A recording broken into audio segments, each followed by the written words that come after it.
Hello साथियों, स्वागत है आप सभी का आपके अपने YouTube channel success Mantra by Arun sir पर। आज हम लोग देखेंगे सी-टेट का प्रैक्टिस सेट नंबर 2, जिसमें हम लोग मैथ के क्वेश्चंस करेंगे।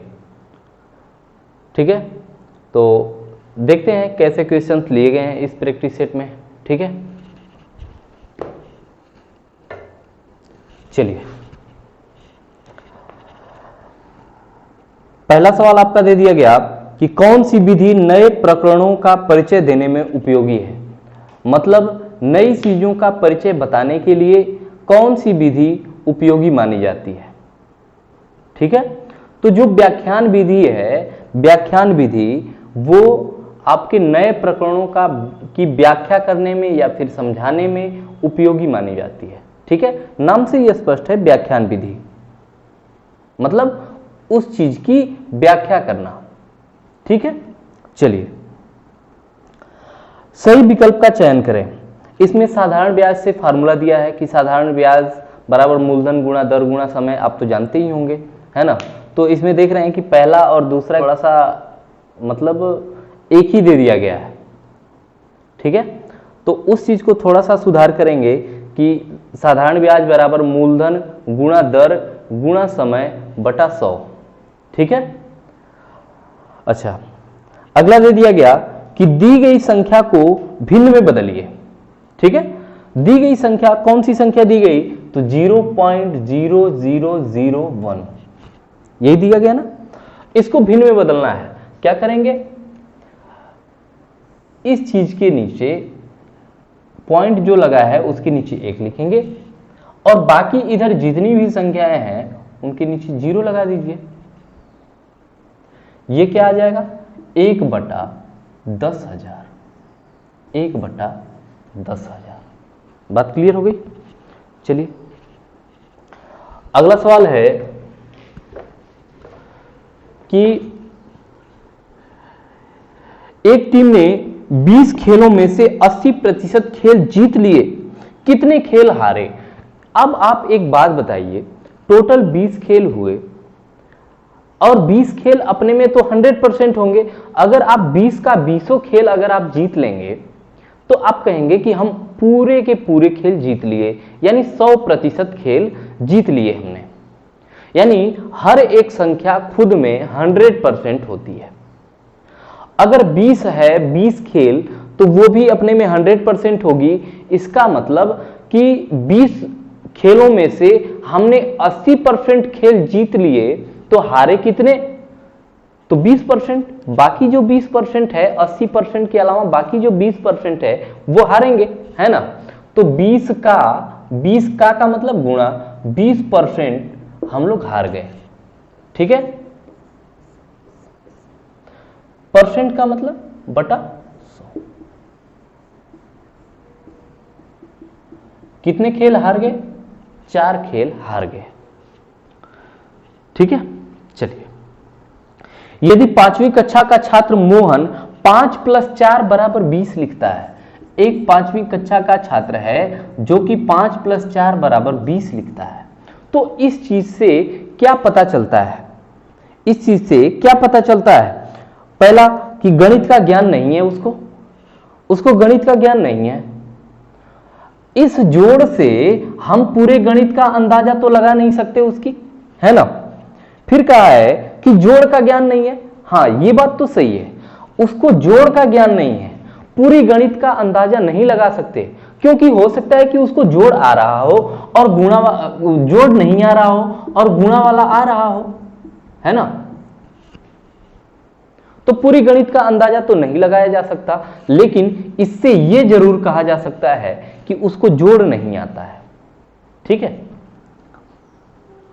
अगला, दो परिमेय संख्याओं का योग -4/5 है, एक संख्या -7/20 हो तो दूसरी संख्या बताइए। अगर हम आपसे कह दें कि दो संख्याएं ऐसी हैं जिनको जोड़ने पर 7 आता है, दो संख्याएं ऐसी हैं जिनको जोड़ने पर 7 आता है, उनमें से एक संख्या आपको दे दी जाए। जैसे दो संख्याएं हमने दे दिया, ये भाई मार्कर कहां गया, अरे वाह, ओए यार हम ही से अच्छा, हम सोचे हम ही से मजाक कर रहा है क्या। हाँ, जैसे कहने का मतलब कि हम कहें कि दो संख्याओं का जोड़ 7 है ना, उनमें से एक संख्या अगर 4 है तो दूसरी वाली संख्या क्या हो जाएगी। तो आप कहेंगे कि इस 7 में से टोटल में से जो मालूम है संख्या उसको घटा दिया जाए तो दूसरी वाली संख्या मिल जाएगी, है ना, बात होगी ना। तो यही बात इसमें भी कहा है कि दो संख्याओं का जोड़ -4/5 है, दोनों को जोड़ने पर -4/5 कुल आता है, ठीक है। अब उनमें से एक संख्या -7/20 है, -7/20 है। अगर इस पहली वाली संख्या को घटा देंगे टोटल में से तो दूसरी वाली संख्या मिल जाएगी।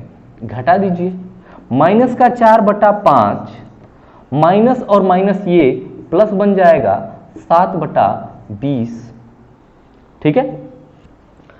अगर इस चीज को या तो इसको बराबर कर दीजिए, इसमें 4 का गुणा कर देंगे, दोनों हर बराबर हो जाएगा। अब जब नीचे का बराबर हो जाता है तो ऊपर का जोड़ घटा लीजिए, आसानी से हो जाएगा, या फिर एलसीएम लेके कर लीजिए, कैसे भी कर सकते हैं। देखिए अगर इसको 20 बनाएंगे तो 4 का गुणा करेंगे, इसमें भी 4 का गुणा कर दिए, माइनस का 16 और प्लस का 7 और बटा 20।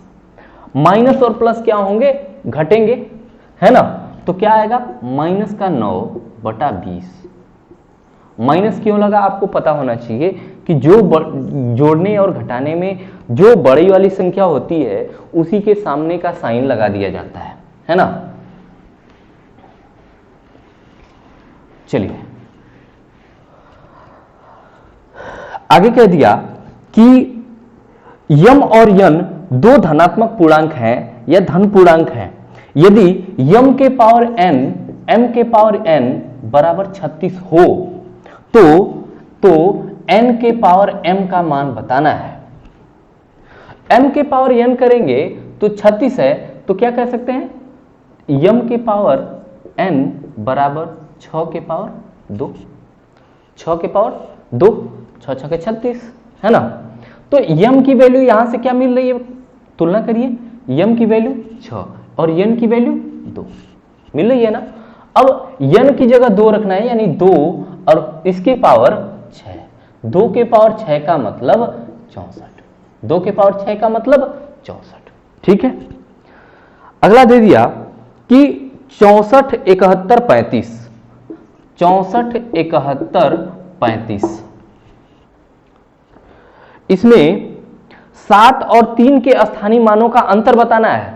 स्थानीय मान आप कैसे निकालते हैं, 7 का अगर आपको स्थानीय मान निकालना है तो हम सीधी सी बात कहेंगे कि इस 7 को उतार लीजिए और इधर जितने भी अंक आपको दिख रहे हैं सबके लिए 0 बना दीजिए।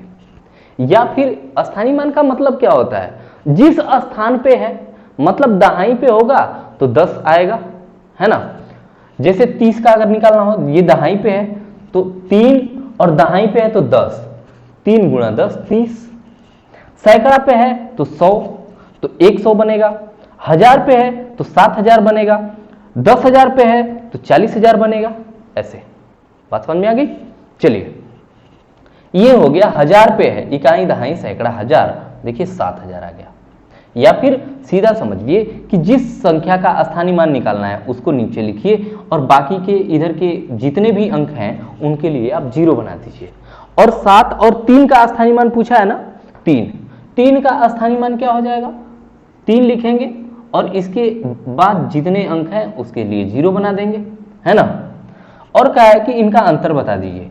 7000 में से 30 घटाएंगे तो कितना मिलेगा, यहां से 0 आ गया, यहां 10 है तो 7 9 6, 6970, 6970। चलिए चलते हैं अपने अगले सवाल पे।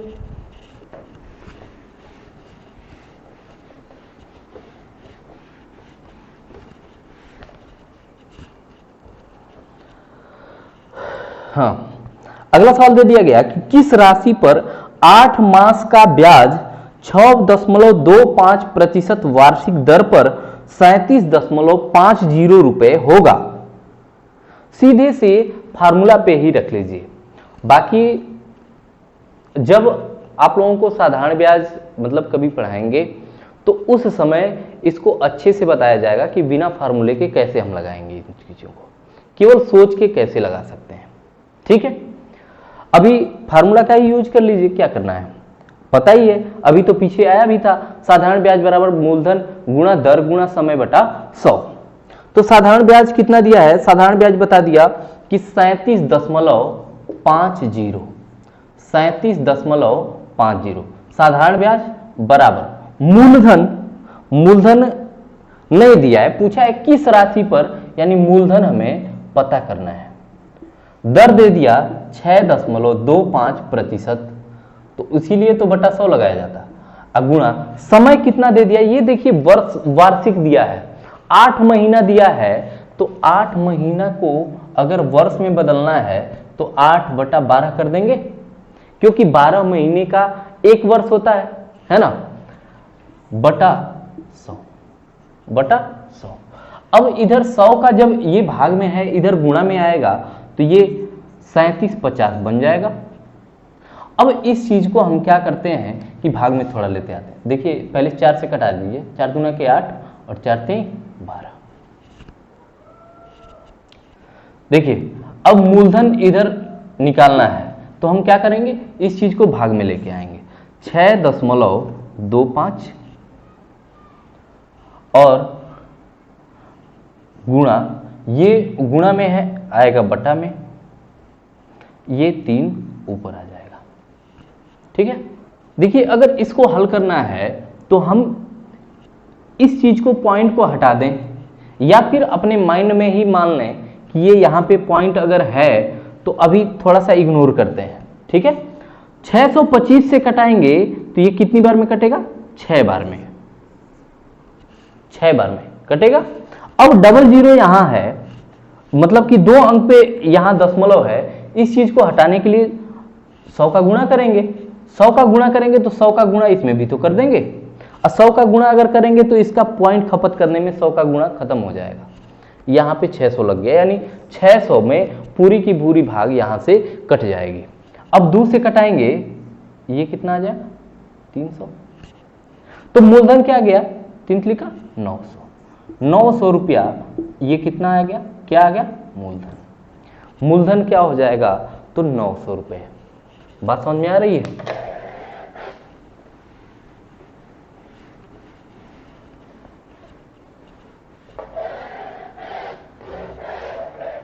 चलिए आगे चलते हैं। अगला दे दिया गया कि 16 ग्राम सोने में कितना तांबा मिला दिया जाए जिससे कि सोने और तांबे का अनुपात 5:2 हो जाए। हमारे पास 16 ग्राम सोना है, सोना है, ठीक है। इसमें कितना तांबा मिला दें, तांबा मिला दें, इसमें तांबे का कोई रेशियो नहीं दिया है, ठीक है, क्योंकि ये एकदम ये प्योर सोना है, 16 ग्राम सोना है, इसमें कितना तांबा मिला दें। मान लेते हैं कि हम x ग्राम तांबा मिला दिए, है ना, तो अनुपात क्या हो जाना चाहिए, 16 ग्राम सोना और x ग्राम तांबा, तो अनुपात क्या आ जाना चाहिए, तो 5:2 हो जाना चाहिए। सोने और तांबे का अनुपात 5:2 हो जाना चाहिए। यहां से अगर x की वैल्यू निकालनी है हमें, तो हम कहेंगे कि यहां से गुणा कर दीजिए, 5x क्रॉस मल्टीप्लाई, सीधी सी बात, 5x बराबर 16 दूना के 32, तो x बराबर 32/5, यानी 5 छके 30, बच गया 2, अब 5 चौके 20, 6.4 ग्राम, 6.4 ग्राम, ठीक है। आगे चलिए, अगला दे दिया गया कि एक नाव है जिसकी शांत जल में चाल 13 किलोमीटर प्रति घंटा है, ठीक है, तथा धारा का वेग 4 किलोमीटर प्रति घंटा है, तो धारा की दिशा में 68 किलोमीटर की दूरी तय करने में नाव को कितना समय लगेगा, है ना। अब थोड़ा सा एक चीज समझिए, मान लीजिए जैसे आप गर्मी के दिनों में लू चलती है या फिर हवा चलती है, अगर हवा इधर की तरफ चल रही है, ठीक है, मान लीजिए ये 10 किलोमीटर प्रति घंटा की चाल से चल रही है हवा, इधर से इधर की तरफ, और हमें आना है इधर से इधर की तरफ। अगर हम कहें कि 15 किलोमीटर प्रति घंटा की चाल से हम एकदम नॉर्मली चल सकते हैं, नॉर्मल हमारी चाल है 15 किलोमीटर प्रति घंटा और ये हवा चल रही है 10 किलोमीटर प्रति घंटा के हिसाब से, तो जब इस हवा में एंट्री करेंगे हम, तो किस चाल से हम आगे बढ़ेंगे? देखिए हमारी चाल है 15, 10 की चाल से हमें ये पीछे ढकेल रही है, इसका मतलब कि इसमें से 10 चाल तो हमारी कम हो जाएगी, 10 किलोमीटर प्रति घंटा की स्पीड हमारी कम हो जाएगी, तो बचेगी कितना? बचेगी 5 किलोमीटर प्रति घंटा की चाल, यानी हम 5 किलोमीटर प्रति घंटा की चाल से आगे बढ़ेंगे। वही काम हमारे पानी में भी होता है। पानी के विपरीत अगर आप जाते हैं तो पानी हमें पीछे की तरफ ढकेलता है, जिससे हमारी चाल घट जाती है, कम हो जाती है ना? तो इसीलिए कहा जाता है कि जब नाव और धारा का आप प्रश्न लगाइए, तो जब धारा की चाल दे दिया गया हो और शांत जल में नाव की चाल दे दिया गया हो, तो धारा की दिशा में जाने के लिए दोनों चालों को जोड़ दीजिए और विपरीत जाने के लिए घटा दीजिए। ऐसा क्यों कहा जाता है? तो इसीलिए कहा जाता है, इसी वजह से कहा जाता है कि दोनों चालों को घटा दीजिए अगर विपरीत आपको चलना है तो। क्यों? क्योंकि जो पानी है या हवा है तो उतनी स्पीड, अपनी स्पीड के बराबर स्पीड हमारी उतनी कम कर देगा, है ना? चलिए, इसमें दिया है कि शांत जल में नाव की चाल 13 किलोमीटर प्रति घंटा है। नॉर्मली जो नाव की चाल है वो 13 किलोमीटर प्रति घंटा है और धारा का जो वेग है वो 4 किलोमीटर प्रति घंटा है, ठीक है? तो अगर हम कहें कि धारा की दिशा में अगर हमें चलना है, धारा की दिशा में चलना है, तो कहीं ना कहीं हमारी चाल जुड़ जाएगी। देखिए, मतलब हम 13 की स्पीड से नॉर्मली चल सकते हैं और धारा जो है 4 किलोमीटर प्रति घंटा की चाल से चल रही है, तो हमें क्या करेगी? ये तो हमारा नॉर्मली चाल हो गई, अब हमें ये धारा ढकेलेगी, 4 की स्पीड से ढकेलेगी, तो हमारी स्पीड क्या हो जाएगी? तेज हो जाएगी। तो टोटल स्पीड हमारी क्या हो जाएगी? तो 17 किलोमीटर प्रति घंटा। धारा की दिशा में कहा है कि 68 किलोमीटर दूर जाना है, तो समय क्या लगेगा? समय बराबर दूरी बटा चाल। दूरी कितना? 68 किलोमीटर जाना है और किधर जाना है तो वही वाली चाल होनी चाहिए। धारा की दिशा में जाना है तो धारा की दिशा में 17 किलोमीटर के हिसाब से चलेंगे हम, मतलब 17 किलोमीटर 1 घंटा में जाते हैं, तो 68 किलोमीटर जाना है तो कितना समय लगेगा? 4 घंटा। 4 घंटा भाग भी दे सकते हैं, 4 घंटे, 4 घंटे। बात समझ में आ गई? चलिए,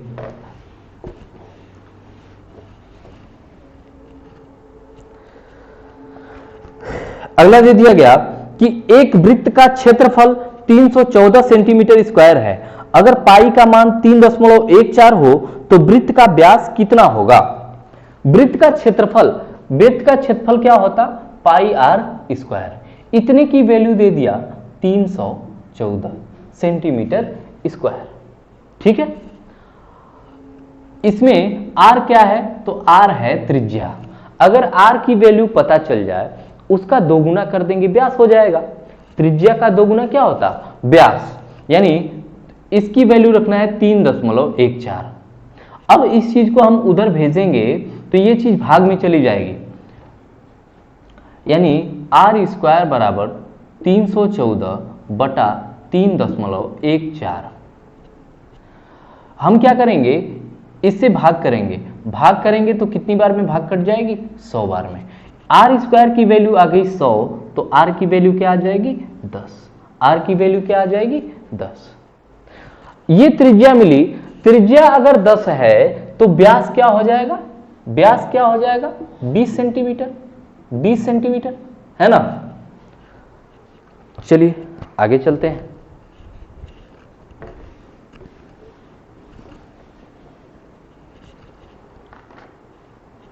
अगला सवाल दे दिया गया कि एक समबाहु त्रिभुज का प्रत्येक कोण कितना होता है।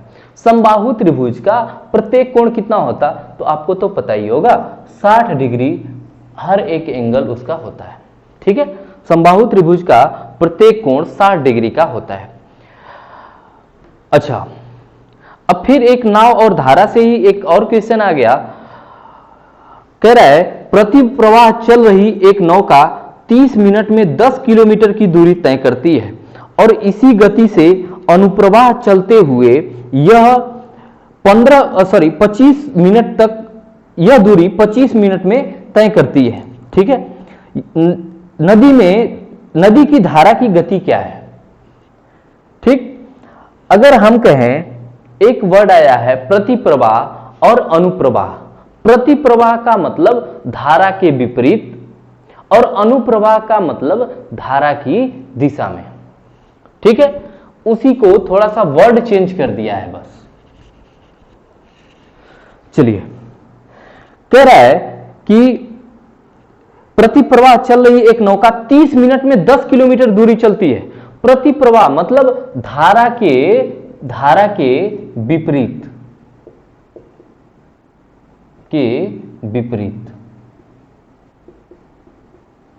अगर चाल निकालें, धारा के विपरीत चाल, तो क्या मिलेगी, या फिर कह सकते हैं चाल बराबर दूरी बटा समय।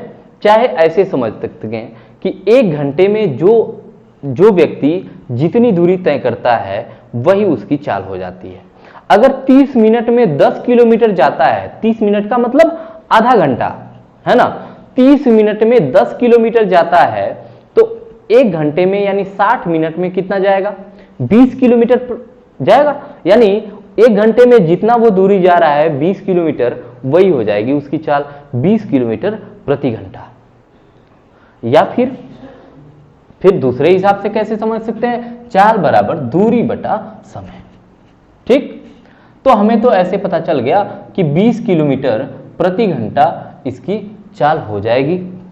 ठीक है, अब कह रहा है कि इसी गति से अनुप्रवाह चलते हुए यह दूरी 25 मिनट में तय करती है। यह दूरी यानी 10 किलोमीटर की दूरी, यह दूरी का मतलब क्या है, 10 किलोमीटर की दूरी 25 मिनट में तय करती है। यानी धारा की दिशा में चाल क्या हो जाएगी, तो या तो ऐसे लगा लीजिए या फिर ऐसे समझिए कि चाल बराबर दूरी बटा समय। ठीक, अगर आप ऐसे करना चाहते हैं तो दूरी कितना, 10 किलोमीटर, समय कितना 25 मिनट, ये मिनट है, इसके बटे 60 कर देंगे, घंटे में चेंज हो जाएगा, यानी हो जाएगा 600 और बटा 25। ठीक है, 25 दूना के 50 और 25 चौका 100, 24 किलोमीटर प्रति घंटा। ठीक, जब आपको धारा के दिशा में चाल दे दिया हो और धारा के विपरीत दिशा में चाल दे दिया हो, समझिए बात को, धारा की दिशा में अगर चाल दे दिया हो और धारा के विपरीत दिशा में चाल दे दिया हो दोनों, तो धारा की अगर आपको चाल निकालनी है, धारा की चाल, तो दोनों को घटा के आधा कर दीजिए। दोनों को घटाएंगे तो 24 में से 20 घटाएंगे 4 और 4 का आधा 2 किलोमीटर प्रति घंटा। और यही अगर नाव की चाल पूछ रहा है, सामान्य नाव की चाल, नाव की जो सामान्य चाल है वो अगर पूछ देगा तो आप कहेंगे कि इन दोनों को जोड़ के आधा कर दीजिए। 24 और 20 48, 48 का आधा 24, 48 का आधा क्या हो जाएगा 24, है ना, सॉरी 20 और 24 44, और 44 का आधा 22, 44 का आधा 22। चलिए आगे चलते हैं।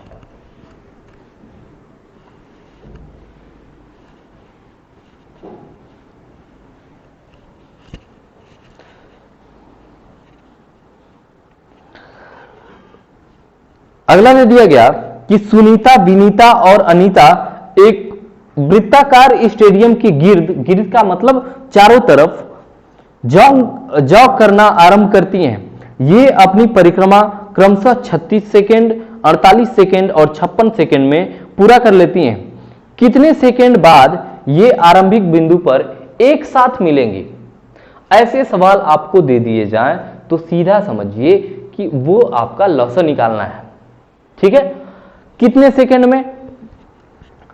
36 सेकेंड, 36, 48 और कितना? 56 ये सेकेंड दिया है। अगर इनका लॉस निकालेंगे तो हमें यह पता चलेगा कि पुनः वो कितने सेकेंड बाद फिर से एक साथ मिल जाएंगे, है ना। इनका लॉस निकाल दीजिए। 8 से कटाएंगे या 4 से कटा दीजिए। 4 9 36, 12 चौक 48, 4 से कटाएंगे तो 4 एकम 4, 4 चौका 16, 14 चौका 56। अभी किससे कट रहा है? 2 से कटा लीजिए, 2 से कटा लीजिए। 9 6 7, फिर 2 से कटा लीजिए। 9 3 7, अगर 9 से कटाते हैं तो ये 9 भी हो जाएगा, 3 भी हो जाएगा। 9 से कटा लीजिए। 1 1 7, ये हो गया 7। एलसीएम क्या हो जाएगा? 4 दूना के 8, 8 दूना के 16, 16 9 144, 144 गुणा 7, 144 गुणा 7, तो 7 चौक 28, 7 चौक 28 बचा 2, 7 चौक 28 2 30 और 7 एकम 7 और 7 और 3 10, 7 और 3 10। 1008 सेकेंड बाद ये पुनः एक साथ मिलेंगी। 1008 सेकेंड को अगर मिनट में बदलना चाहते हैं तो 60 से भाग दे दीजिए, मिनट में हो जाएगा, है ना।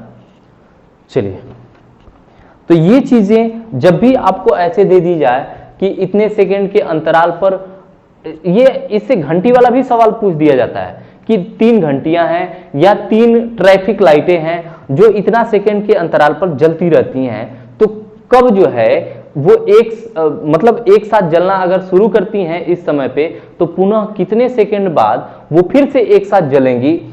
तो सीधी सी बात है, आप उसका लॉस निकाल दीजिए। ठीक है,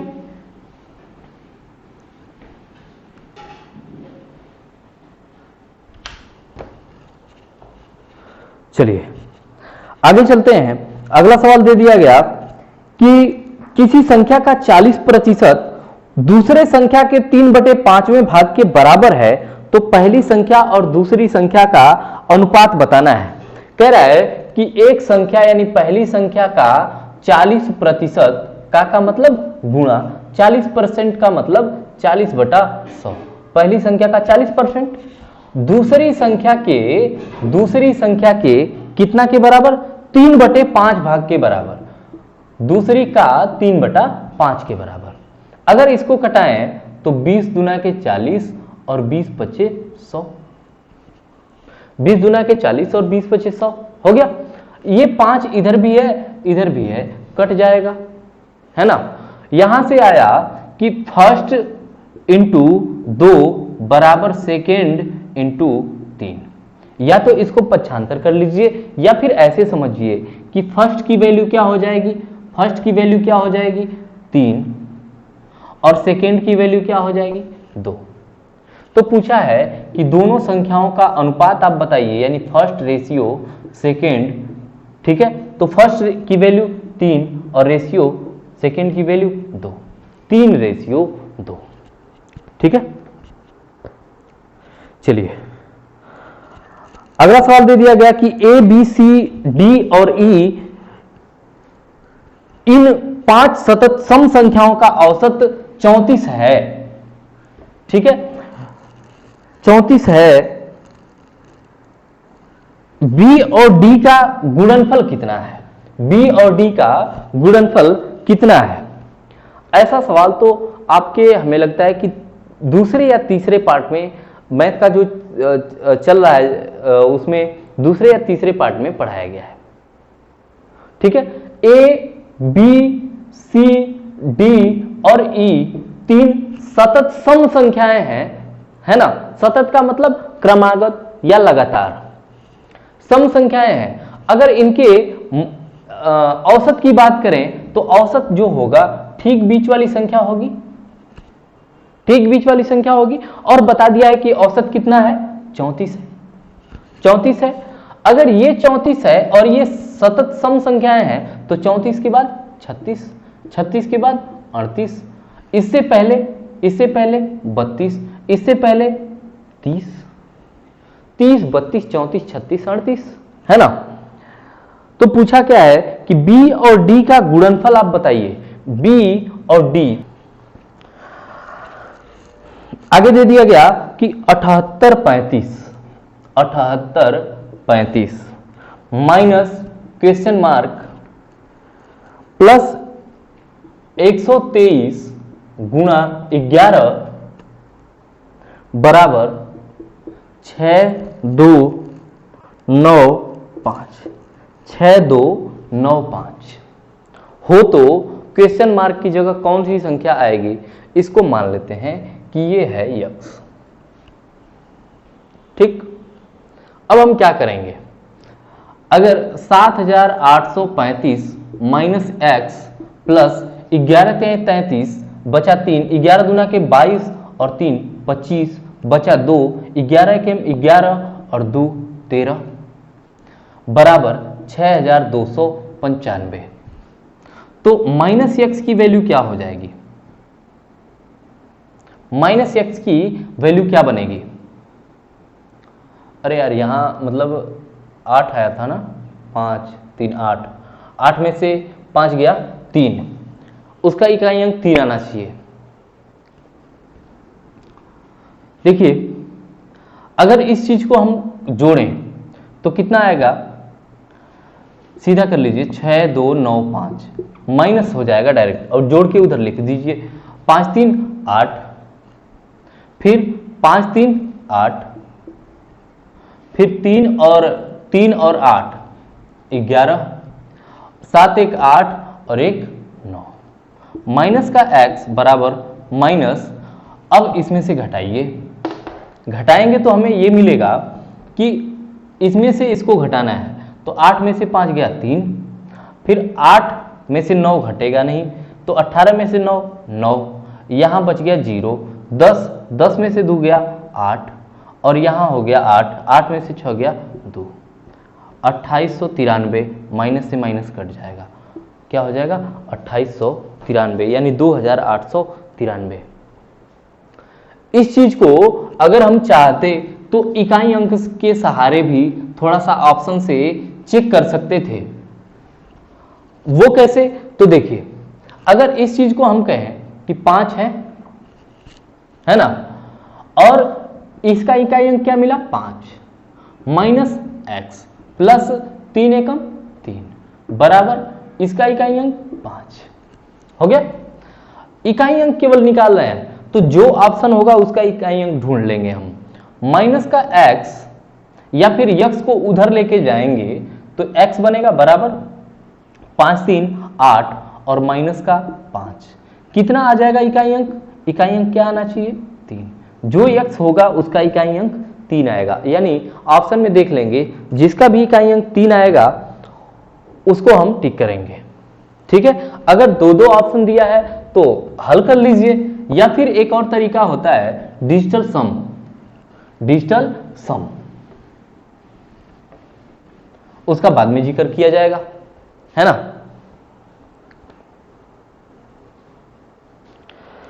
अगला कह दिया गया कि मिस्टर नटवरलाल अपनी आमदनी का 50% हिस्सा अपनी पत्नी को दे देते हैं तथा बचा हुआ भाग अपने 3 बेटों में बांट देते हैं। यदि प्रत्येक बेटे को 3250 रुपया मिला तो कुल आमदनी कितनी है।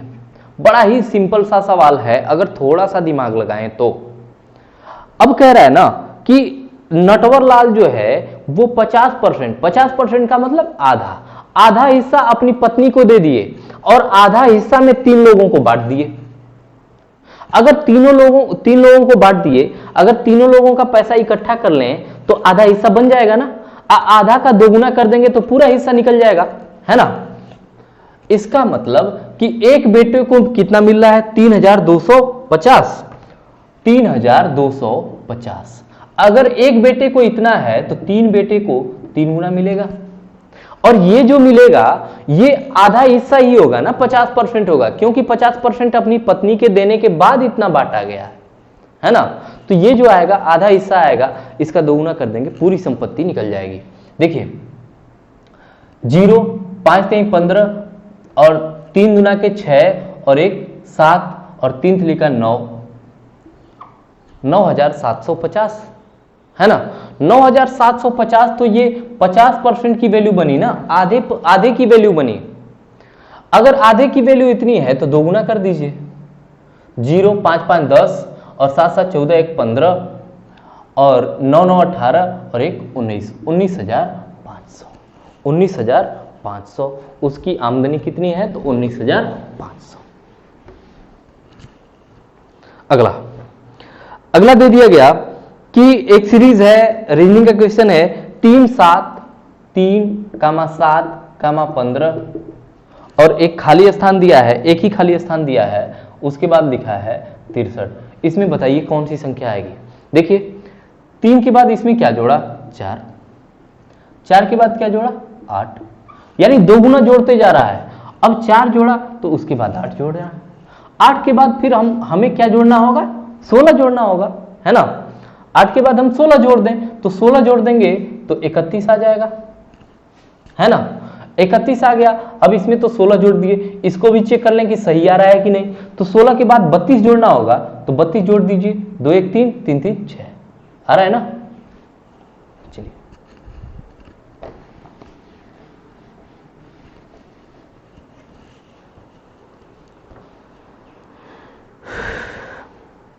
अगला सवाल कि कह रहा है 4.5 दर्जन पेनों की कीमत 1107 रुपए है, उसी तरह 18 पेन की कीमत बताइए। 4.5 दर्जन, एक दर्जन का मतलब 12 कलम, एक दर्जन का मतलब 12 कलम, तो 4.5 दर्जन का मतलब 4 दर्जन सीधा निकाल लीजिए, तो 12 चौक 48 और 6 कलम और जोड़ देंगे तो 4.5 हो जाएगा, है ना।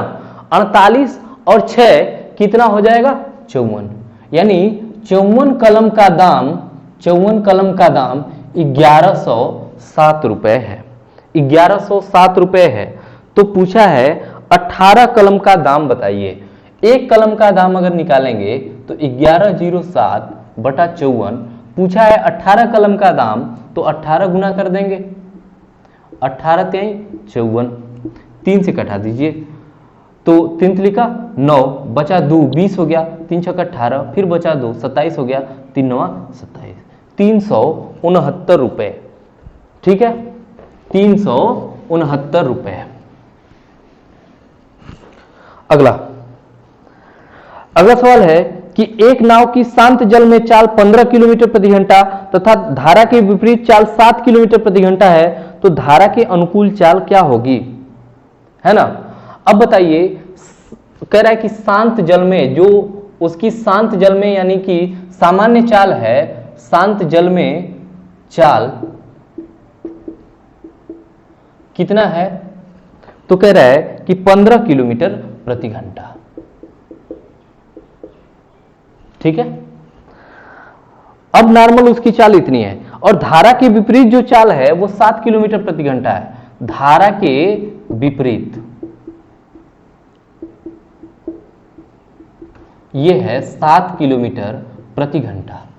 इसका मतलब कि धारा के विपरीत कैसे आया होगा, धारा के विपरीत कैसे आया होगा, धारा के विपरीत का मतलब घटाना पड़ेगा, है ना।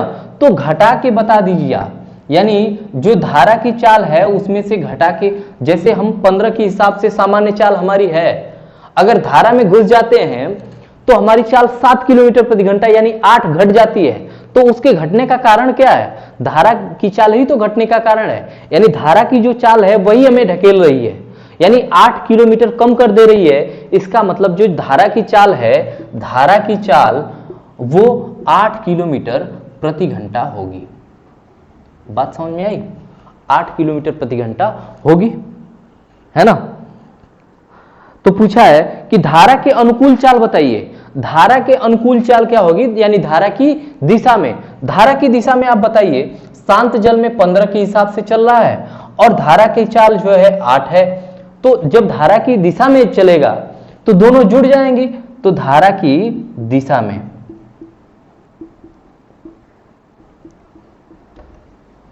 15 और 8, 15 और 8 कितना हो जाएगा?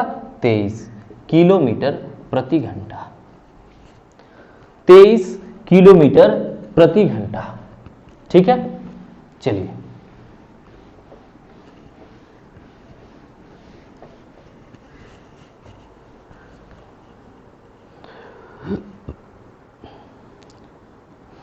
अगला है कि निम्न में से कौन सा संख्या की समझ का पहलू नहीं है।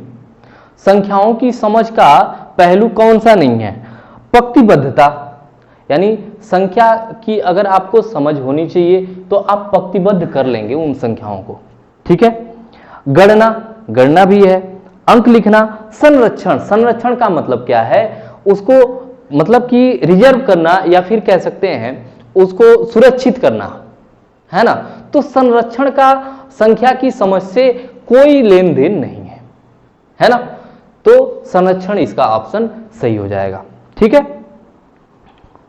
अगला दिया कि 84 के सभी धनात्मक गुणनखंडों का योग बताइए जो 7 के गुणज हैं। 7 के गुणज का मतलब 7 के पहाड़े में आने वाले या फिर कह सकते 7 से कटने वाले 84 के ऐसे गुणनखंड आपको बताने हैं। 84 का ऐसा गुणनखंड जो 7 से भी कटता हो। तो पहले तो 7 से ही कटेगा, 7 से, है ना। 84 किससे किससे कटेगा वही चीज हमें पता करनी है, लेकिन वो 7 से भी कटना चाहिए, ये कंडीशन दिया है। तो 7 हो गया। 14 से भी कटेगा और 14 7 से भी कटेगा। ठीक है, फिर 21 से भी कटेगा, 21 इससे भी कटेगा, 21 से 84 और 7 से भी कटेगा 21, है ना। 28 हो जाएगा, 28 होगा। उसके बाद कह सकते हैं कि क्या आएगा, तो 28 के बाद 35 तो होगा नहीं। 35 के बाद हम कह सकते हैं 42 दूना के 84 और 7 से भी ये कटेगा, है ना। इसके बाद ये डायरेक्ट अब किससे कटेगा? 84 से। ठीक, इन्हीं संख्याओं का योग आपको बता देना है। बताइए 7, ये एक सीरीज चल रही है क्या? नहीं, सीरीज नहीं चल रही है, सीरीज नहीं चल रही है। क्यों? क्योंकि इसमें 35 वाला ऑप्शन गायब है। अगर बराबर हर जगह अंतर मिल जाता तो समांतर श्रेणी हम लगा देते। ठीक है, चलिए जोड़िए। देखिए 4 और 7, 7 4 11, 11 1 12, 12 8 20, 20 और 6 26। उसके बाद 1 और 2 3, 3 2 5, 5 4 9, 9 8 17, 17 और 2 19, 17 और 2 19, 196। ठीक है, 196। आगे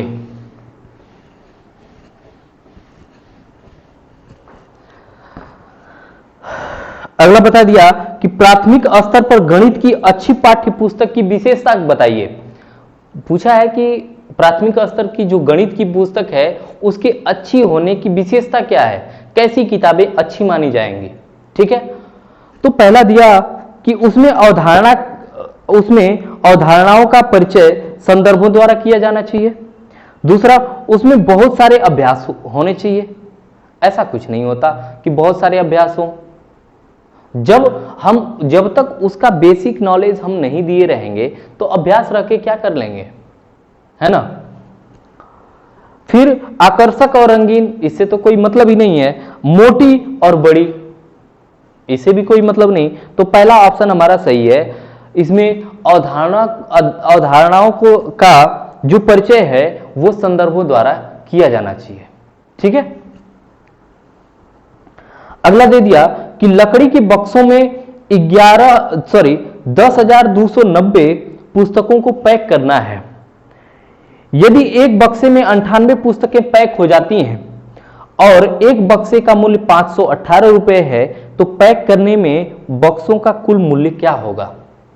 ठीक है, तो एक बक्से का दाम दे दिया 518 रुपए। अगर टोटल बक्से हमें मालूम हो तो एक बक्से के दाम से गुणा कर देंगे, टोटल बक्से का निकल जाएगा। लेकिन हमें टोटल बक्सों की संख्या चाहिए कि कितने बक्से लगेंगे। देखिए बक्से कितने लगेंगे, तो क्या है कि कितनी टोटल 10,290 पुस्तकें हैं, 10,290 पुस्तकें हैं। और कितने एक बक्से में कितनी पुस्तकें आती हैं, तो कह रहा है कि 98 पुस्तकें आती हैं, 98 पुस्तकें आती हैं। ठीक, अगर 98 से भाग दे दें तो टोटल बक्से कितने लगेंगे वो चीज हमें मालूम चल जाएगी, मतलब टोटल बक्से इतने लगेंगे। ठीक, और कह रहा है कि एक बक्से का दाम, ये तो टोटल बक्सों की संख्या आ गई, एक बक्से का दाम 518 रुपए है, 518 रुपए है, तो टोटल बक्सों का मूल्य बताइए। 518 रुपए एक का, तो इतने बक्सों का दाम टोटल निकल जाएगा, है ना। 14 से कटेगा क्या, 14 42, 7 से छोटा छोटा करके कटा लीजिए, 14 सते 98, ठीक है। 7 से कटाएंगे, 7 सते 49, बचेगा 2 28, तो 7 चौक 28। ठीक, अब 14 से भाग कर लीजिए इसमें, या फिर 2 से और भाग कर लीजिए इसमें, 2 सते 14 और 2 से भाग करेंगे तो 37 दूना 74। 7 से भाग कर दीजिए, ये कट जाएगा, 7 एकम 7, बचा 3, 32 हो गया, 7 चौक 28, बचा 4, 49 हो गया, 7 सते 49 और एक 0 गुणा 37।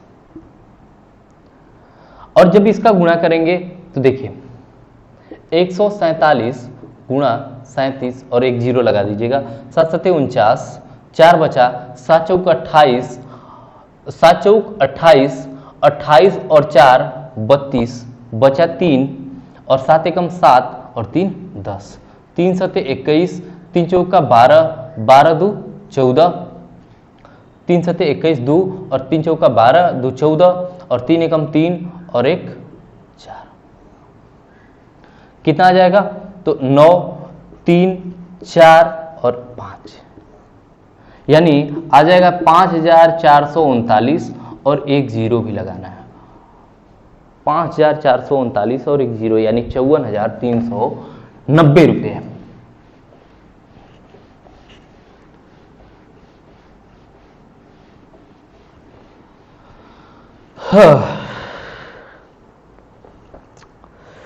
आगे, रेनू अपने 9 मीटर लंबे 7 मीटर चौड़े कमरे के फर्श पर टाइल्सें लगवाना चाहती है। निम्न साइजों में से वह कौन सी खरीदे कि फर्श पर टाइल्सें काटे बगैर लग जाए। अगर हम एक आपको फर्श की लंबाई और चौड़ाई दे दिए, इसको हम कह दिए कि ये 10 है, ये 10 है, और ये इधर हम बता दिए कि मान लीजिए इसको भी 10 मान लेते हैं, ठीक है। अगर आपको टाइल्स लगवानी है और कह रहा है कि बिना काटे लगवानी है, तो इसका मतलब या तो 2-2 के हिसाब से ले सकते हैं, 2-2 सेंटीमीटर, है ना। तो 2 पचे 10, 5 टाइल्स इधर हो जाएंगी, 5 टाइल्स इधर, ऐसे सेट हो जाएंगे, है ना। लेकिन अगर 3-3 का हिसाब ले लेंगे तब तो काटना ही पड़ जाएगा, यानी 3 3 6 और 3 9 ही होगा और यहां बच जाएगा, है ना। तो टाइल्सों को काट के लगाना पड़ेगा। इसका मतलब जो भी टाइल्स की माप होगी इनसे डिविजिबल होनी चाहिए, मतलब कि जो भी टाइल्स की माप होगी वो जो उसकी लंबाई होगी इससे डिविजिबल, मतलब इसको काटना चाहिए, और जो चौड़ाई होगी वो चौड़ाई को काटना चाहिए, ठीक। दिया है कि उसका 9 मीटर और 7 मीटर, 9 मीटर और 7 मीटर यानी लंबाई 9 मीटर है, और जो टाइल्स की माप दिया है सेंटीमीटर में दिया है, तो इसको 900 और 700 कह सकते हैं, है ना। जो माप इनको काटने लगे वही तो हमारी टाइल्स की माप होगी। पहला दिया कि 40 गुणा 65, इसका अगर भाग करें तो 40 और 65 ये कटेंगे क्या? नहीं कटेंगे, ये तो होगा नहीं। 55 और 40 ये भी नहीं कटेंगे। 35 और 45, 35 दूना के 70, 45 दूना के 90, है ना। 35 और 45 या 45 गुणा 35 हो जाएंगे सेट, है ना। चलिए अगला दे दिया कि प्राथमिक स्तर पर शिक्षार्थियों के लिए व्यावहारिक उपकरणों का महत्व है क्योंकि यह बहुत मदद करते हैं। तो ये जो उपकरण हैं, जैसे व्यावहारिक उपकरणों का जो यूज करते हैं हम, जैसे हम कह दिए, जैसे व्यावहारिक रूप में हम बच्चों को क्या सिखाते हैं, जनरल जो दैनिक दिनचर्या में हमारे होता है, तो उसको जैसे कह देते हैं कि बाबू तुम्हारे पास मतलब 5 केले हैं, ठीक है। अगर हमने 2 केले और दे दिए तो तुम्हारे पास कितने केले हो गए, ऐसे सिखाते हैं। तो उसको समझ आती है कि हमारे पास 5 पहले से हैं, 2 और दे देंगे यानी 7 केले टोटल हो जाएंगे। या फिर घटाने को भी सिखाते हैं या गुणा को भी। ऐसे व्यवहारिक जीवन में तमाम चीजें हम यूज करते हैं, है ना। तो इन उपकरणों का जो चीज हम इन चीजों का यूज करते हैं, इन उपकरणों का महत्व क्या है? तो मूल गणितीय संकल्पनाओं की समझ पैदा करना, जो बेसिक जो गणित है, छोटी छोटी चीजों की समझ पैदा करना। वहां से उस बच्चे को यह समझ में आता है कि जैसे अगर हमारे पास 5 केले हैं, 2 केले उन्होंने दे दिए, तो हमें क्या करना चाहिए, जोड़ना होगा कि घटाना होगा, पता चलेगा उसको। तो इसका ऑप्शन कौन सा होगा? तो मूल गणितीय संकल्पनाओं को समझने में या फिर उनकी समझ पैदा करने में, ठीक है। अब क्या कि 56,431 इसमें 6 के स्थानीय मान और 4 के अंकित मान। स्थानीय मान तो आपको बता दिए, 6 के स्थानीय मान ये क्या हो जाएगा 6000, और 4 का अंकित मान, देखिए किसी भी संख्या का अंकित मान वह खुद संख्या होती है। अगर इसमें हम पूछ दें कि 5 का अंकित मान क्या होगा, तो 5, 4 का अंकित मान 4, 6 का अंकित मान 6, 3 का अंकित मान, मतलब जिस संख्या का अंकित मान आपसे पूछ दिया जाए खुद वही संख्या हो जाती है। यानी इसका स्थानीय मान तो ये आ गया, और 4 का अंकित मान पूछा है 4, और पूछ दिया कि उनका अंतर क्या है, तो आप कहेंगे 5996, 5996, ठीक है।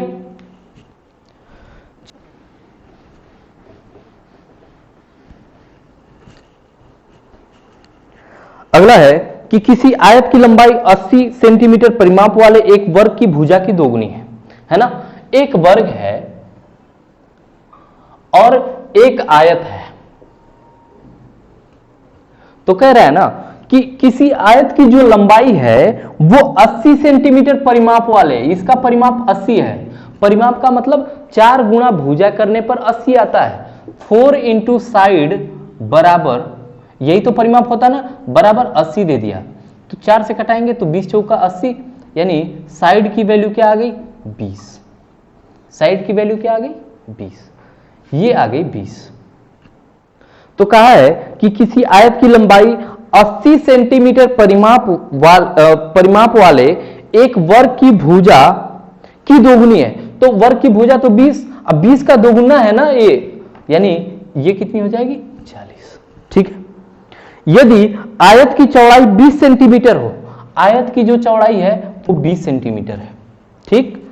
तो पूछा है कि आयत का क्षेत्रफल वर्ग के क्षेत्रफल से कितना अधिक है। अब बताइए वर्ग का क्षेत्रफल क्या हो जाएगा, भुजा गुणा भुजा, यानी 20 गुणा 20 क्या आ जाएगा 400।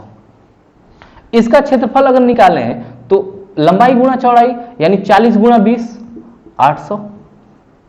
तो पूछा है कि जो आयत का क्षेत्रफल है वो वर्ग के क्षेत्रफल से कितना अधिक है, तो हम कह देंगे कि 400 अधिक है, 400 सेंटीमीटर स्क्वायर, ठीक है।